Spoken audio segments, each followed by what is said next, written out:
Assalamu alaikum, boys. In this video, I'm going to show you my own numbers, and we're also going to talk about having a good short break, quote unquote, good short break. And the number in question here is 70%. So it's 70% a good short break. So the numbers for myself, I had 236 sales calls shown up in the month of June, and I made roughly around 400 dials just confirming these guys. So around 60% short rate for me and confirmation rate. The good benchmark, which you might do a research on, is 70 to 80%, and we'll come on to that in a second, but just note down 70 to 80%. But what I did after that was I looked closer and I applied a bit of context. Now this is very, very important, boys, especially when you're tracking your own numbers, because if there's any sort of context behind your dials, your numbers, that's very, very important, and only you will really know about that. So the 70 to 80%, the benchmark, what that actually measures and where that number actually came from was, it was produced by like business to business software as a service blogs. Now it's not related to what I'm doing. It's probably not related to what you're doing as well. So the call to the start was actually about software demos for basically businesses, something completely unrelated to you and me, most likely. This 70% measured was calls booked and then calls shown, and it was passively, because basically calls were booked and then that's it. They would leave them, and if they showed, and if they don't, it was forgotten about. So nobody was phoning these people, nobody was reconfirming, nobody was intervening.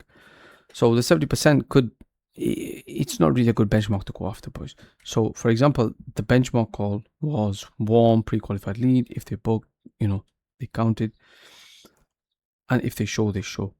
It's important to know that if they were booked, that was passively counted, and then if they didn't show, then they would mark it down as, a no-show.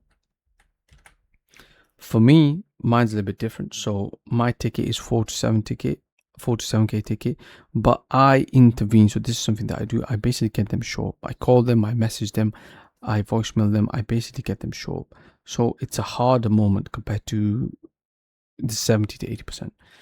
So their show and booked is showed passively. My show is people who are booked. I wouldn't really say wobbling, but let's just say someone's booked and they're booked in for 2 days time. In that time, they could wobble, they could have some doubts, something might come up with their family, with their work, something personal, or they might just have some doubts, right? In between that time, I call them on the phone. I make sure they show up, or if something has come up and I caught it before they no-showed, I can pop them in again. I can pop them in for next week. I could pop them in an earlier time, a later time, something which is suitable for them, and the likelihood of them showing up then is way higher. Sometimes, like, I've gone on the phone with so many guys and they're like, bro, I didn't show up because I didn't want to let you down. Something a bit silly, but from their perspective, maybe it kind of makes sense. But regardless, we want to catch them before they start wobbling. So every person I count is a rescue, and that's one of the main mindset things when it comes to sales. When it comes to doing anything, any sort of entrepreneurship, any sort of business thing, you want to think that you're helping people. If you think, if you just see dollar signs, you see this person as someone who's going to be a potential buyer. They are, don't get me wrong, but the only way you can help them is by thinking that you're rescuing them, you're helping them, you've got their best interests at heart. So my nearly 60% isn't a show rate, it's a rescue rate.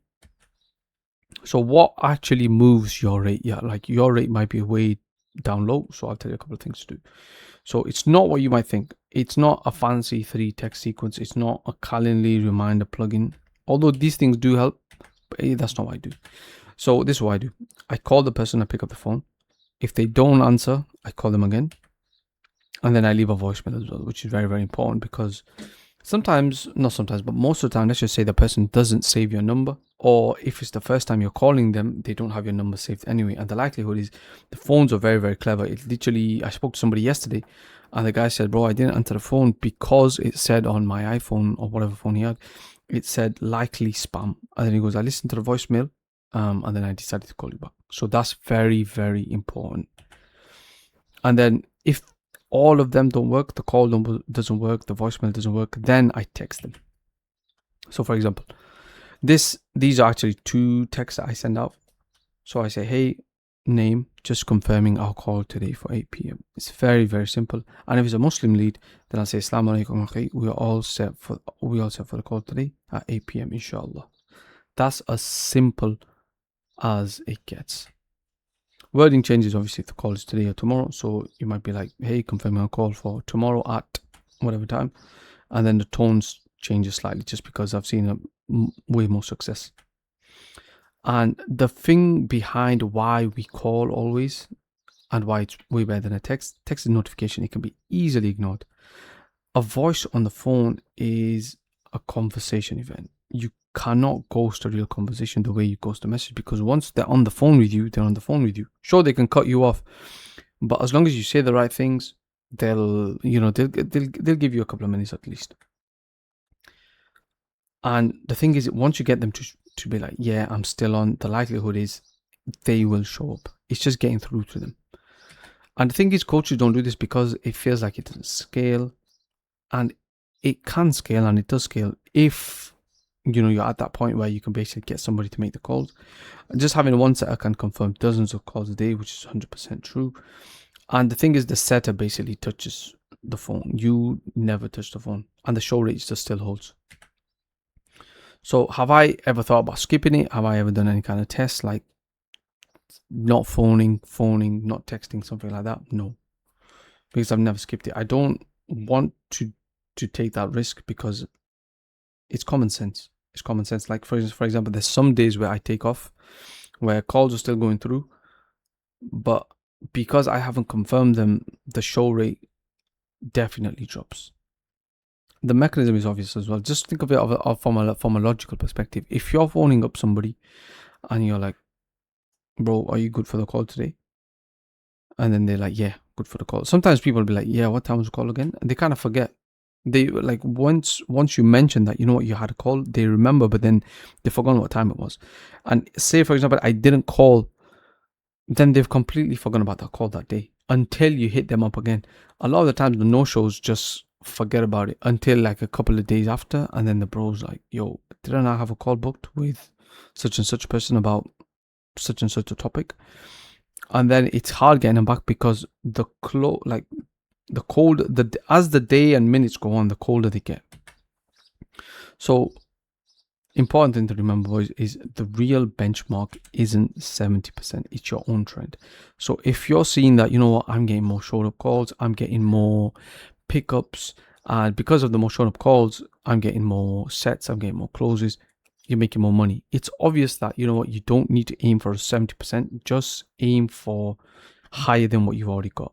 Like for me, 60%, well, a little bit less than 60%. So I would just aim for doing things better, more optimized. I don't want to immediately aim for 70% because I could get to 70% in a weird kind of way where it wouldn't benefit anybody. I could cheat the system maybe somehow. The thing is, in terms of trends, if your trend is flat or is dropping, then one touch is broken. And compare yourself to last month, which is very, very important, not a stranger's stat. The stranger's numbers, like, you don't know the context behind it. With you know exactly what you're doing. You can compare yourself to previous months. And it's just way more motivating, because let's just say you saw this video and you start implementing the changes.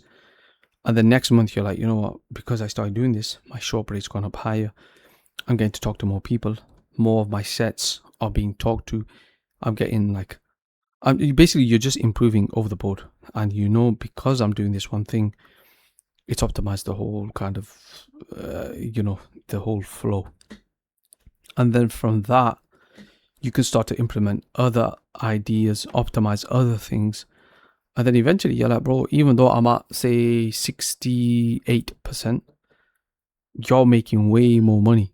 And you're not even at 70% or 80% or whatever the people might have you believe. So you want to focus on your own trend always. So the next step for everybody, boys, is if you want to find out where you're leaking calls, where you're obviously eventually and inevitably leaking money as well if you're leaking calls, is go to this website, go to this link, it'll be in the description below, ragulross.com/audit. It'll basically ask you 12 questions, 12 multiple choice questions. And It'll basically score your entire booking system from your show up to your qualification, your follow-up, stuff like that. And it'll basically tell you what things you need to improve on, what things you need to optimize. It's completely free. It'll take 60 seconds. Go ahead and do that below if you want to find out where you're leaking calls and money.